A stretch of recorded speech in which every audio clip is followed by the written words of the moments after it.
He was just an amazing individual. I was able to meet him when I was 12, and I knew him my entire life.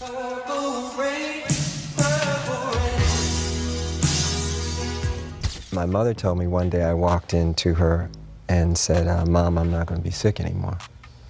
And she said, why? And I said, because an angel told me so. Wow, I learned early on this was what I wanted to do, maybe about 12 years old. I knew that this is what I'd want to do the rest of my life. What if one of the greatest musical minds to ever touch a stage didn't just die? What if he knew danger was coming long before the world ever suspected? And what if the only comedian bold enough to hint at the truth was someone who'd known him since childhood, Katt Williams? Because according to Katt, Prince wasn't just an idol or a distant legend. He was a friend, a mentor, a quiet guide who shaped the way a young, uncertain boy viewed himself and his place in the world. And after Prince's death, Katt started dropping disturbing hints that made fans question everything they thought they knew. But before we unravel Katt's cryptic messages, we need to go back to the beginning to understand the man behind the myth, the genius behind the symbol, and the reason so many people believe Prince didn't simply die, but was silenced. Prince Rogers Nelson was born June 7, 1958 in Minneapolis, a city that had no idea it was about to become sacred ground for music history. His mother, Maddie Della, was a jazz singer with fire in her voice. His father, John Lewis Nelson, a pianist whose melodies filled their home. Activism and art weren't hobbies for the Nelson family, they were a lineage. One of Prince's grand aunts, Mimodelle Gordon, was a black nationalist who pushed for African Americans to reclaim their identity by building roots in Africa. She challenged systems long before Prince did, and it clearly ran in the blood. Even Prince's name came from ambition. His father once performed under the stage name Prince Rogers with the Prince Rogers Trio, and he gave his son that name because he wanted the boy to achieve everything he couldn't. But even with a royal name, Little Prince didn't feel royal. As a child, he preferred to be called Skipper, almost as if he sensed that the weight of Prince was too heavy to carry, at least until he grew into it. He was born epileptic, suffering seizures that terrified him until one moment changed everything. When he was a child, he told his mother, "I won't be sick anymore." "Why?" she asked. "Because an angel told me so." It was a strange, mysterious moment, one of many that shaped the spiritual way Prince interpreted the world. By the time he graduated high school in 1976, Prince was already obsessed with music, not the way other kids were. This was different. He was studying instruments the way people study languages. He played guitar, piano, bass, drums, eventually more than 27 instruments, flawlessly. He recorded early demos with producer Chris Moon, but they didn't land any deals. So Moon brought in Owen Husney, a Minneapolis businessman who saw what everyone else was too blind to notice. A once-in-a-century talent wrapped in a shy, soft-spoken teenager. Husney believed so strongly in Prince that he invested in a full press kit and studio sessions with engineer David Z. That package caught the attention of three giants: Warner Brothers, Columbia, and A&M. Prince was only 19 when he signed with Warner Brothers, but the contract was unheard of for a newcomer. Full creative control for 3 albums, ownership of his publishing, and the ability to produce himself. They didn't sign a kid, they signed a future revolution. Prince moved to Sausalito, California, where he recorded his debut album, For You, writing, producing, arranging, and playing every single instrument on the album. Not because he wanted credit, but because no one else could perform his music the way he imagined it. In 1979, he formed his first band, Bobby Z, Andre Simone, Des Dickerson, Gail Chapman, Dr. Fink, and performed their first show at the Capri Theater. Warner executives watched and weren't impressed. They thought he wasn't ready. But he didn't need their approval. Later that year, he released his second album, Prince, which went platinum and produced hits like I Wanna Be Your Lover. The world was beginning to catch on. Something extraordinary was emerging from Minneapolis. By the early 80s, Prince wanted something outrageous, his own movie. He wasn't a superstar yet, but he moved like one. He believed in a destiny bigger than charts and radio rotations. That confidence materialized as Purple Rain, a film, a soundtrack, and a cultural explosion. The soundtrack sold 13 million copies, dominated Billboard for 24 weeks, and gave Prince 2 Grammys and an Oscar. The film made over $68 million. And in 1984, Prince became the only artist ever to simultaneously have the #1 album, the #1 single, the #1 movie in the entire United States. He wasn't just famous, he was inevitable. Prince was never built for an ordinary life. Fame didn't transform him. It revealed what had always been there: a relentless work ethic, a visionary mind, and a man who refused to let anyone else shape his destiny. And nothing proved that more than the early 1980s, when his ambition collided head-on with the music industry's expectations. By 1980, Prince had released his self-titled album and earned his first platinum success. But he wanted more. Not just chart hits, but a new sound, a new identity, and a new world built entirely around him. That world came together in the form of a new band, The Revolution. This wasn't just a touring group, it was a creative engine. Prince wanted players who could match his intensity, and he handpicked each member for their talent, discipline, and willingness to follow him into uncharted territory. On stage, he pushed them to exhaustion. Off stage, he rewrote entire arrangements the night before shows. Some musicians quit, others cried, but those who stayed became part of something historic. By 1983, Prince had a vision so outrageous that even his label thought he'd lost his mind. He wanted a feature film, starring himself, before he was even a mainstream superstar. Warner Brothers executives were hesitant. Touring musicians didn't simply announce that they were going to become movie stars, but Prince wasn't asking. He was declaring, and his confidence, paired with the undeniable heat building around his music, eventually forced the studio to listen. Director Albert Magnoli signed on, and production began on what would become Purple Rain. From the moment filming started, Prince treated the set like a spiritual battlefield. He memorized every scene, perfected every performance, and refused to break character. He insisted on shooting real live concert footage. No faking it, no lip syncing. When the cameras rolled, the music roared through the venue at deafening levels, and Prince delivered as if the entire world was watching. And then, the world was watching.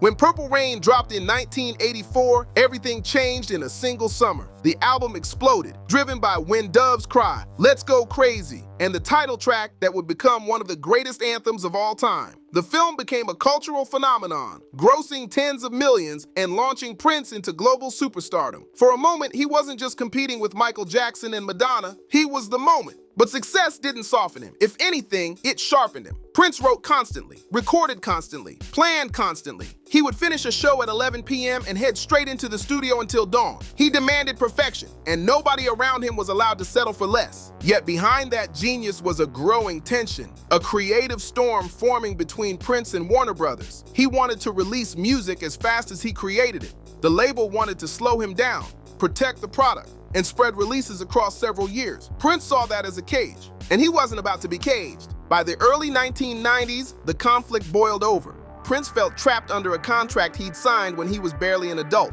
a contract that restricted his output and tied his legacy to people who profited far more than he did. So he began sending messages, public ones, bold ones. At concerts, he wrote the word slave across his face. Fans were confused. The media called him difficult. But Prince was making a statement. An artist cannot be free if they do not own their work. And at that moment, he owned nothing. Warner Brothers controlled his masters, his releases, even his name. So Prince abandoned the name. He replaced it with a symbol. Unpronounceable, mysterious, a hybrid of male and female signs. The world called him the artist formerly known as Prince. The label called him impossible. But Prince simply smiled. By refusing to use the name that Warner legally controlled, he broke the system in half. He released albums rapidly, stacking projects just to fulfill his contract. Not out of spite, out of strategy. Every song he submitted got him closer to freedom. Meanwhile, he built his own empire. Paisley Park, a massive creative complex in Minnesota where he could record, film, rehearse, and live on his own terms. Every wall, every hallway, every instrument was arranged exactly the way he wanted it. A fortress of isolation and expression. And within that fortress, he planned his next move. By 1996, after years of protest and relentless work, Prince finally broke free from Warner Brothers. But freedom didn't erase the scars. The battles over ownership taught him never to trust labels again. From that moment on, he released music through unconventional channels, fan clubs, websites, independent deals, long before the digital revolution made such strategies normal. Prince wasn't just ahead of the music industry, he was decades ahead of technology itself. He launched online subscription services, dropped albums on the internet, handled distribution his own way. And all the while, he kept touring, kept creating, kept shocking audiences with the same electricity he had in the Purple Rain era. But as Prince reinvented himself, another figure was watching. Someone from a completely different lane, comedian Katt Williams. Katt wasn't just a fan. He wasn't just another celebrity praising Prince's genius. Their connection ran deeper into childhood, mentorship, secrecy, and moments neither man ever fully explained publicly. And after Prince died in 2016, Katt Williams began to talk. Not directly, not plainly, but in hints, in warnings, in cryptic references to the music industry, power, control, and what he suggested Prince had been fighting before the world even knew he was in danger. The closer you look, the stranger it gets, and the deeper the story goes. Prince's later career looked effortless on the surface, but behind the scenes, he was fighting a war most fans never knew existed. His battle with Warner Brothers wasn't just an artistic disagreement, it was a full-scale rebellion against a system designed to own artists, not collaborate with them. And it pushed Prince into some of the boldest, strangest, and most iconic choices of his entire life. By the early 1990s, Prince had become a global force. Diamonds and Pearls, Get Off, Cream, worldwide tours, stadium crowds, and a sound no one could duplicate. He was unstoppable, but Warner Brothers felt differently. They insisted Prince release fewer albums, space out his projects, and let marketing catch up with his creativity. To Prince, a man who could write 2 hit albums before breakfast, those demands felt like chains. That's when he became the symbol, literally. Prince abandoned his own name and replaced it with the love symbol, unpronounceable, unmarketable, and impossible to copyright. It wasn't a stunt. It was a declaration of war. He painted the word slave on his face, marched on stage with it, and spoke openly about how the industry treated black artists like property. He said labels weren't partners, they were owners. To millions of fans, it looked like rebellion. To the industry, it was an earthquake. Meanwhile, Katt Williams, still young, still hungry, still trying to find his place, watched Prince's fight from the sidelines with awe. In later interviews, Katt said Prince was the first person who ever made him feel like being himself was enough. Prince didn't just mentor him, he shaped him. And as Katt grew older, he realized Prince wasn't just battling record executives, he was warning future generations of artists to protect themselves. Back in the 1990s though, Prince was busy turning chaos into art. When Warner Brothers refused to release his music quickly enough, he flooded them with albums. The Gold Experience, Come, Chaos, and Disorder, the Black Album. Anything to speed up the end of his contract. And when the label still refused him ownership of his masters, Prince made another radical vow. He'd simply re-record everything from scratch. If the label owned his past, he would reclaim his future. And he did. By the 2000s, Prince returned to the name Prince and became one of the first artists in history to beat the system. He launched his own website, started a subscription fan club, released albums digitally before streaming even existed, and delivered CDs inside newspapers so his team, not the label, collected the money. He was always 10 steps ahead, and according to Katt Williams, more like 30. Then came the reinvention era. Musicology, 2004. 3121, 2006. A new contract that finally gave him ownership of his original master recordings, and monumental performances that reminded the world why they called him a genius. Like the Grammys, where he opened the show with Beyoncé and nearly broke the internet. Like the Rock and Roll Hall of Fame, where he shredded a guitar solo so powerful, Tom Petty just stared at him in disbelief. And of course, the Super Bowl 40 halftime show, where it literally started raining during Purple Rain as if the sky itself understood the assignment.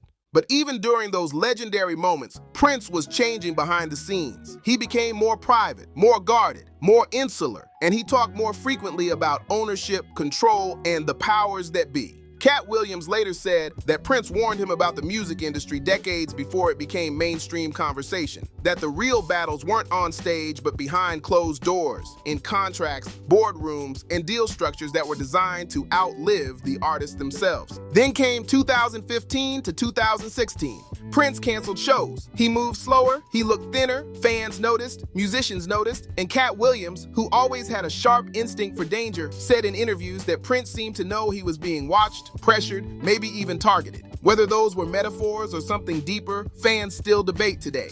In April 2016, the emergency plane landing raised alarms. Reports suggested an opioid overdose reversal medication had been administered, even though Prince's closest friends insisted he didn't use drugs. Confusion spread, fear spread, and Prince himself, days before his death, told the crowd at Paisley Park, "Wait a few days before you waste any prayers." People still don't know what that meant. When Prince died on April 21st, 2016, the world froze. His health, routines, diet, and lifestyle never aligned with the official narrative. His friends said he avoided pills. His band members said he refused anything that might dull his senses. His doctor said he took discipline seriously. The fentanyl explanation didn't make sense to many people, including Katt Williams. That's why Katt kept talking, why he kept hinting, why he insisted the world wasn't being told the full truth. because Katt didn't see Prince as a superstar. He saw him as family, as a mentor, as someone who played chess while everyone else was learning checkers. And losing someone like that, someone so powerful, so private, so protective of his work, made Katt believe that Prince's death wasn't just a tragedy, it might have been a message. Whether that message was from Prince or from the industry he warned everyone about, well, that's the part Katt Williams says he can't say out loud. Not yet. But even after Prince's death, the questions refused to fade. Every new detail seemed to blur the line between accident and something far more calculated. Investigators found no prescriptions for fentanyl. None. Prince had been unknowingly taking counterfeit pain pills disguised as Vicodin, pills so powerful that even one could end a life. To many, that explained everything. To others, it explained nothing. How does one of the healthiest, most disciplined performers on the planet, someone surrounded by security, staff, assistants, and decades of industry experience, end up taking a fake pill laced with a lethal dose of fentanyl without knowing it? That mystery fueled an entire storm of speculation, and Katt Williams was right in the middle of it. Katt didn't accuse any one person directly, but he hinted again and again that Prince had been fighting silent battles long before his final days. Battles about ownership, money, control, and what he called the truth about the industry. He talked about how Prince warned him that the biggest danger in Hollywood wasn't critics or scandals, it was contracts.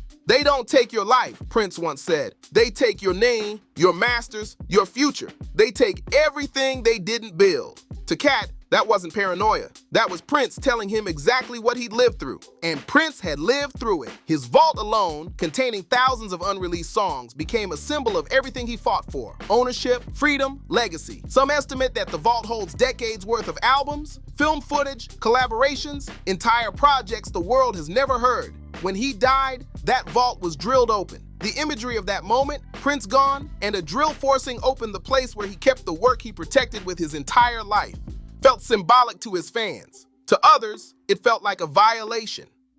In the years that followed, unreleased Prince music began to surface under the supervision of his estate, sparking debates among fans. Prince had often said he didn't want certain songs released until long after his death, or sometimes not at all. So people wondered, would he approve of what was happening, or was this the very thing he fought against? The irony was almost painful. Prince spent decades arguing that record labels controlled artists even after their deaths.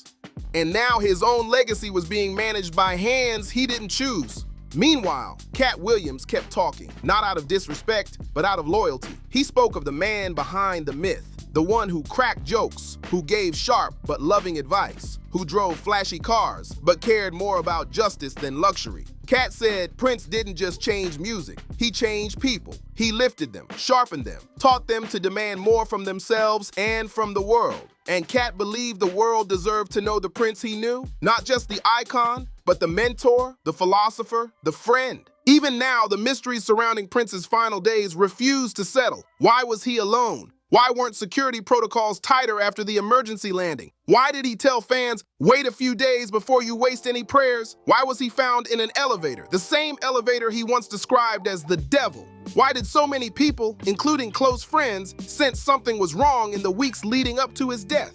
These aren't conspiracy theories. These are unanswered questions, voiced by the people who loved him.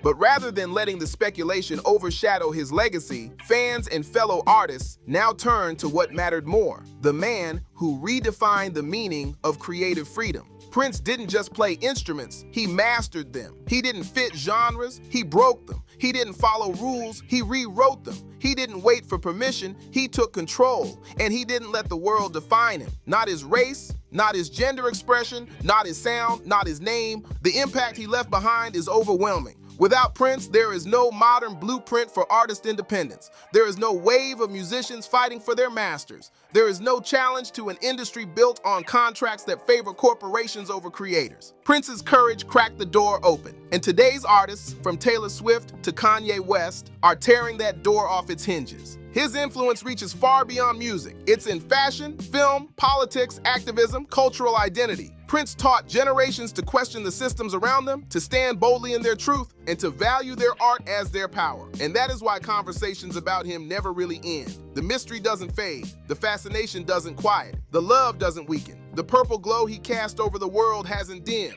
It's only deepened. Katt Williams understands this better than anyone. Every time he brings up Prince, it isn't to stir chaos, it's to remind people that greatness rarely comes without battles we never see. Prince's genius wasn't accidental, and neither were his struggles. The world saw the brilliance, the spectacle, the revolution. Katt saw the cost. And in the end, maybe that's the real story. Not what happened in his final hours, but what Prince spent a lifetime trying to teach. Own your art, own your story, own your name. Fight the system that tells you you're replaceable, because no one else can carry your legacy the way you can. Prince did that. He fought harder, rose higher, and changed more than anyone expected. So whether the truth about his final days ever fully comes out or stays buried with him, one thing is undeniable. Prince didn't just leave music behind, he left a blueprint for liberation. And as long as artists are still fighting for their freedom, his purple shadow will always be there guiding them 30 steps ahead. Prince's story isn't just about music, it's about truth,